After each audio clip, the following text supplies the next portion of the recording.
Bom, pessoal, então agora a gente vai definir aqui a operação Exchange Nodes, que vai trocar, né, dois nós aqui da nossa lista. Isso vai ser bem útil quando a gente quiser ordenar a nossa lista a partir dos IDs aqui, certo? Bom, a função Exchange Nodes não vai retornar nada e a gente vai definir ela aqui como xchg, né, Exchange, e aqui Nodes. Dessa forma, a gente vai passar o endereço da nossa lista, certo? E a gente vai passar também os nós, né? Node A e um outro endereço de nó aqui, Node B. Beleza? Então a gente vai passar o nó A, o nó B e o endereço da lista aqui. Vamos tentar entender então como vai funcionar esse algoritmo, certo? Bom, a estratégia utilizada aqui para o algoritmo Exchange Nodes vai ser a seguinte. Como a gente já tem aqui as referências para os nós que a gente quer trocar, né? Se a gente quisesse trocar aqui o nó do índice 1 com o nó do índice 3 aqui, a gente basicamente precisa fazer com que esse nó aqui seja apontado por quem está apontando esse nó aqui, certo? E ele tem que apontar quem esse nó aqui aponta originalmente, e vice-versa, né? Então, o que a gente tem que fazer é pegar uma referência aqui para o nó anterior, né? Porque esse nó sempre vai ser apontado por um nó anterior a ele, e a gente consegue isso através da função atPos, que a gente definiu nos outros vídeos, né? Então, aqui a gente tem um nó previous de A, e aqui a gente tem o nó previous de B, certo? PB aqui, ok? Então, a gente vai fazer com que esse nó aqui, que aponta A, agora aponte B. Então, B vai ser apontado por quem está apontando A, beleza? Então, a gente vai fazer isso aqui, certo? E B vai apontar para quem A aponta originalmente. Então, quando a gente for trocar quem B está apontando, a gente vai perder essa referência aqui. Imagine que aqui, né, a gente tivesse mais lista aqui. A gente perderia essa referência.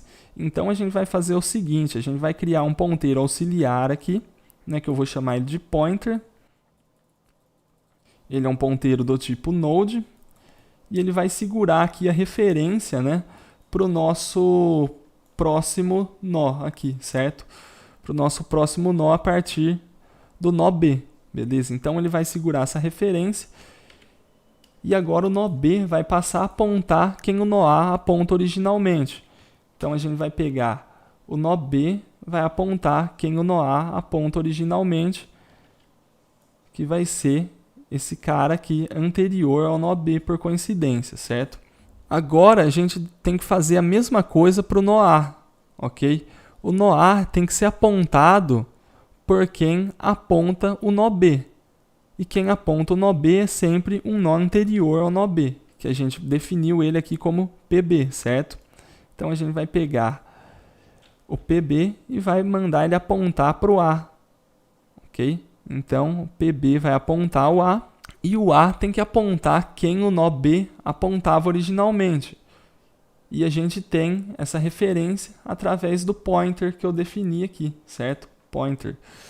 Então, o nosso nó A tem que apontar para o pointer. A gente vai fazer ele apontar para o null, ok? Então, dessa forma, se a gente percorrer a lista agora em ordem, a gente vai chegar que o nó A e o nó B estão trocados, certo? Então, se a gente percorrer aqui, a gente vem aqui, nó B, do nó B a gente vem para o anterior ao B, depois a gente vem para o A, ou seja, índice 0, índice 1, índice 2, continua, e índice 3, que era o índice anterior do B, e aqui a gente chega no final da lista. Então, dessa forma, a gente consegue trocar o nó A e o nó B de lugar, certo?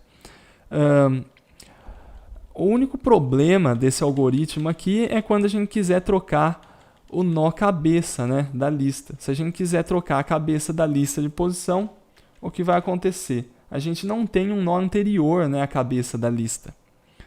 O que quando a gente define aqui esse PA, a gente não vai conseguir, né? A gente teria aqui um nó inexistente, porque a gente usaria a função atPos e ele tentaria buscar aqui uma posição errada, né, da nossa lista. Então a gente vai verificar se o nó A é o nó cabeça. Mas e se o nó B fosse a cabeça? Aí a gente teria outro problema, certo? O que a gente vai fazer, a gente vai sempre garantir que o nó A apareça antes do nó B. E aí a gente verifica apenas se o nó A é a cabeça da lista, certo? Então a gente vai verificar se o índice do nó A é maior do que o índice do nó B. E se isso acontecer, a gente troca eles de lugar. Se a gente tiver, por exemplo, essa situação aqui, né, do nó A vir depois do nó B. Então a gente vai fazer isso justamente para verificar se o nó A é a cabeça da lista, certo? E não uma condição para cada nó. Então dessa forma aqui, a gente conseguiria verificar se o índice do nó A, através da função indexOf, a gente verifica se o índice do nó A é maior que o índice do nó B. Se for, a gente troca esses dois nós de posição. E então a gente verifica, né? Porque trocar o nó B e o nó A e trocar o nó A e nó B seria a mesma coisa, né? Se o usuário quisesse trocar esse nó com esse e a gente mandar trocar esse com esse lugar, é exatamente a mesma coisa, é equivalente, né?